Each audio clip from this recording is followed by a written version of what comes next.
बिहार के उप मुख्यमंत्री सम्राट चौधरी, इन पर मेरा सीधा आपके माध्यम से सरकार को, बिहार के गवर्नर से, बिहार सरकार से, केंद्र सरकार से मेरा अनुरोध है कि इनको हत्या के आरोप में, ये हत्या के अभियुक्त हैं, इनको तुरंत पद से बर्खास्त करके गिरफ्तार किया जाए। क्यों किया जाए ये समझिए। तारापुर में 1995 में 7 लोगों की जो हत्या हुई और 7 मारे जाने वाले लोग कुशवाहा समाज के लोग थे। ये बिहार में जाति की राजनीति करने वालों के लिए सबक होना चाहिए। सम्राट चौधरी कहते हैं मैं कुशवाहा हूं। 7 लोगों की जिनकी हत्या के ये अभियुक्त हैं, आरोप नहीं है, मैं शब्द बहुत सही समझ के बोल रहा हूं। 7 लोगों की हत्या के अभियुक्त राकेश कुमार उर्फ सम्राट कुमार मौर्य उर्फ Samrat Choudhary, Tarapur case number 44/1995, note कर लीजिए। 44/1995 में 7 लोगों की हत्या हुई, उसमें ये अभियुक्त हुए और जो केस है चीफ जुडिशियल मजिस्ट्रेट को 24/4/1995 को इन लोगों ने डॉक्यूमेंट सबमिट किया। बिहार विद्यालय परीक्षा समिति का एक एडमिट कार्ड सबमिट किया जिसमें बताया गया कि KNVMH ये स्कूल का नाम है जहां से ये एडमिट कार्ड इशू हुआ है। सम्राट चंद्र मौर्य, पिता का नाम Shakuni Choudhary, date of birth 1/5/81, result fail, number आया 268, कैटेगरी प्राइवेट। ये सुप्रीम कोर्ट का डॉक्यूमेंट है जो सम्राट चौधरी ने जमा किया है, जिसमें ये बताया है इनका डेट ऑफ बर्थ 81 है, उसके हिसाब से 95 में चीफ जुडिशियल मजिस्ट्रेट ने नाबालिग होने के नाम पर इनको वहां से राहत दी।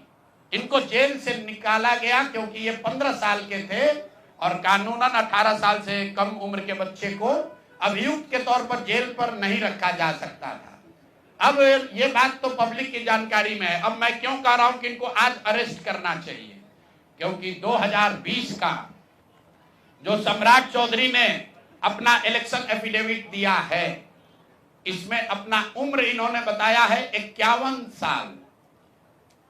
ये सम्राट चौधरी का इलेक्शन एफिडेविट है। इन्होंने अपना उम्र बताया 2020 में 51 साल। इसका मतलब है कि 2020 माइनस 26, तो 1995 में इनका उम्र था 26 साल।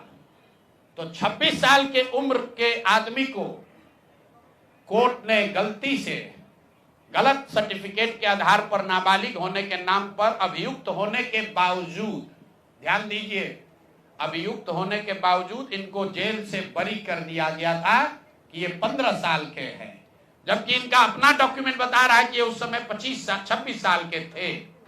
तो 26 साल के उम्र के आदमी पर अगर 6 लोगों की हत्या का आरोप है तो जब तक कोर्ट से वो फ्री नहीं होते हैं तब तक उनको जेल में होना चाहिए। और ये आदमी यहाँ का उप मुख्यमंत्री बनकर बैठा हुआ है।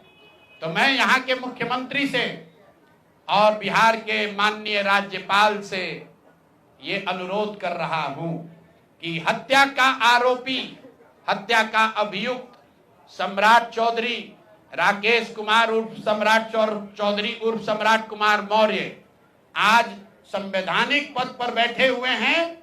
ये देश के संविधान का, देश के विधि विधान का इससे बड़ा अपमान नहीं हो सकता है कि जिस व्यक्ति को जेल में होना चाहिए वो आदमी यहाँ का उप मुख्यमंत्री बना हुआ है। तो मुख्यमंत्री नीतीश कुमार सीधे इस पर कार्रवाई करें। नहीं करेंगे तो कल परसों में हम लोग राज्यपाल के पास डेलीगेशन लेकर जाएंगे, सिर्फ बर्खास्तगी के लिए नहीं, सम्राट चौधरी के गिरफ्तारी के लिए। पूरा समझिए, मैं कैमरे पर कह रहा हूं, सम्राट चौधरी हत्या के अभियुक्त है, जेल से फर्जी डॉक्यूमेंट निकाल कर बाहर निकले हैं। या तो इनको बर्खास्त करके गिरफ्तार कीजिए और नहीं तो देश में जितने लोग हत्या किए हैं उनको भी जेल से छोड़ दीजिए। इस देश में अलग अलग कानून नहीं हो सकता है। और ये गृह मंत्री के साथ घूम रहे हैं।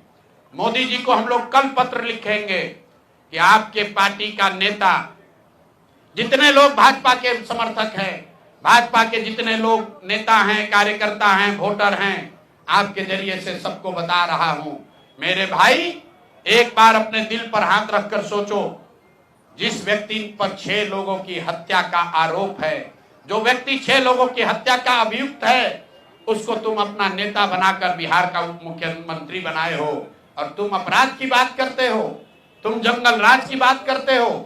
तो सम्राट चौधरी को अभी के अभी पद से इस्तीफा देकर पुलिस को अरेस्ट करना चाहिए, और अगर पुलिस अरेस्ट नहीं करती है तो हम लोग कोर्ट में मूव करेंगे, कोर्ट के संज्ञान में इस बात को लाएंगे कि साहब ये बताइए कि कैसे आपने इनको बेल दिया है, कैसे इनको आप समाज में बाहर रहने की अनुमति दे रहे हैं।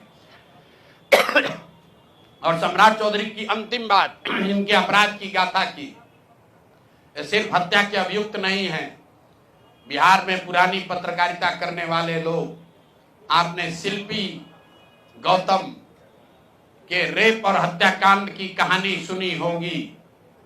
आपने सुना होगा कि लालू जी के जंगल राज का जब चरम सीमा था, जितनी यहाँ माताएं बहने हैं, जो पढ़े लिखे लोग, समझदार लोग हैं, स्वच्छ छवि वाले बिहार में रहने वाले लोग हैं, याद कर लीजिए शिल्पी गौतम रेप और मर्डर केस, जिसमें एक डॉक्टर के लड़के को और शिल्पी गौतम के साथ ऐसा आरोप लगा था कि उनके साथ सामूहिक बलात्कार और उसके बाद उनकी हत्या कर दी गई थी। साधु यादव पर उसका आरोप लगा था, बड़ी हंगामा हुआ, सीबीआई में केस गया। मैं आपके माध्यम से आज पूछ रहा हूं कि क्या अभी के उप मुख्यमंत्री सम्राट चौधरी उर्फ राकेश कुमार उर्फ सम्राट कुमार मौर्य उस केस में संदिग्ध अभियुक्त के तौर पर नामजद थे या नहीं थे, ये प्रेस में वो बता दें, उसके बाद हम उसका डॉक्यूमेंट आपको जारी करेंगे कि इनका सीबीआई ने इनको अभियुक्त के तौर पर इनकी जांच की थी कि नहीं, उस मुकदमा में इनको नामजद संदिग्ध बनाया गया था कि नहीं। ये सीधा आपको बता रहे हैं। ये आए और ये पूरा केस तब के भाजपा के नेता सुशील कुमार मोदी जी ने उठाया था, और तब सम्राट चौधरी यही साधु यादव और राजद के गैंग के हिस्सा थे। और अब वो बता दें, हम इतना ही बोल रहे हैं, अभी से भी गांधी जी ने कहा है गलती हो गई तो आकर माफी मांग लो, आकर बताइए कि उस केस में आप अभियुक्त के तौर पर आपको सीबीआई ने आपकी जांच की थी कि नहीं की थी, आपके सैंपल टेस्ट लिए गए थे कि नहीं लिए गए थे, आपके उस घटना में क्या संलिप्तता है नहीं है, ये बताइए। उस केस में आपको बता देते हैं, लालू जी का प्रभाव था, साधु यादव को बचाने के लिए केस को बंद कर दिया गया, लेकिन वो केस खत्म नहीं हुआ। पटना के एक एक आदमी को याद है वो घटना। तो अब राकेश कुमार बताएं, आज के सम्राट चौधरी बताएं कि उस केस में इनकी भूमिका क्या थी, उसमें ये नामजद थे कि नहीं थे, और थे तो इन्होंने इसको डिस्क्लोज क्यों नहीं किया।